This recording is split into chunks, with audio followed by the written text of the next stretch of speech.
વાઘોડિયા પાલિકાની ચૂંટણી પહેલા જ રાજકીય માહોલ ગરમાયો છે। વાઘોડિયાના એમએલએ ધર્મેન્દ્રસિંહ વાઘેલા આક્રમક મૂડમાં જોવા મળ્યા। ભાજપ પ્રભારી ઋત્વિક પટેલની હાજરીમાં યોજાયેલી પ્રચાર સભામાં તેમણે વિરોધીઓને સીધી અને આકરી ચેતવણી આપી દીધી।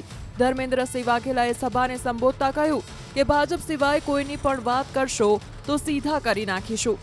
કોઈ એવો પ્રયત્ન ના કરતા બધાય કમળની પેનલથી ચાલજો।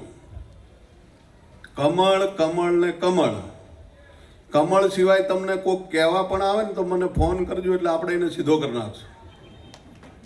ભૂલથી જો તમને એવું કહેવા આવે કે મને એક મત આપજો, બાકી તમારે જે કરવું એ કરજો, એવો કોઈ પણ ઉમેદવાર તમને ફોન કરે અથવા તો મળીને કહે તો આપણે જીતેલો હશે ને તો એને ઘરે કાઢી મૂકશું। આપ સૌ જાણો છો કે જે કંઈ પ્રોપરગંડા કરી રહ્યા છે એ લોકોને આપના માધ્યમથી મંચ ઉપરથી ખુલ્લી ધમકી આપું છું, ચીમકી આપું છું કે વાઘોડિયા નગરનું કોઈ પણ વાતાવરણ બગાડવાનો પ્રયત્ન ના કરતા, નહીં તો ચૂંટણી પછી તમે છો અને હું છું। અમને છંછેડવાનો પ્રયત્ન ના કરતા, બાકી તમને ખબર જ છે કે ધર્મેન્દ્રસિંહ કોણ છે। આ વેપારીઓ પણ ભૂલી ના જાય કે તમારી દુકાનો તોડવાની હતી, તમને નોટિસ આપી દીધી હતી। એ વખતે માત્ર તમારા ધારાસભ્ય ધર્મેન્દ્રસિંહે આ બધું અટકાયેલું છે, પણ તમે ભારતીય જનતા પાર્ટીની વિરોધ જાઓ તો પછી અમારે પણ ના છૂટકે કંઈ કરવું પડે એવો સમય લાવતા નહીં। વાઘોડિયા પાલિકાની ચૂંટણી પહેલા જ રાજકીય માહોલ ગરમાયો છે। વાઘોડિયાના એમએલએ ધર્મેન્દ્રસિંહ વાઘેલા આક્રમક મૂડમાં જોવા મળ્યા। ભાજપ પ્રભારી ઋત્વિક પટેલની હાજરીમાં યોજાયેલી પ્રચાર સભામાં તેમણે વિરોધીઓને સીધી અને આકરી ચેતવણી આપી દીધી। ધર્મેન્દ્રસિંહ વાઘેલાએ સભાને સંબોધતા કહ્યું કે ભાજપ સિવાય કોઈની પણ વાત કરશો તો સીધા કરી નાખીશું।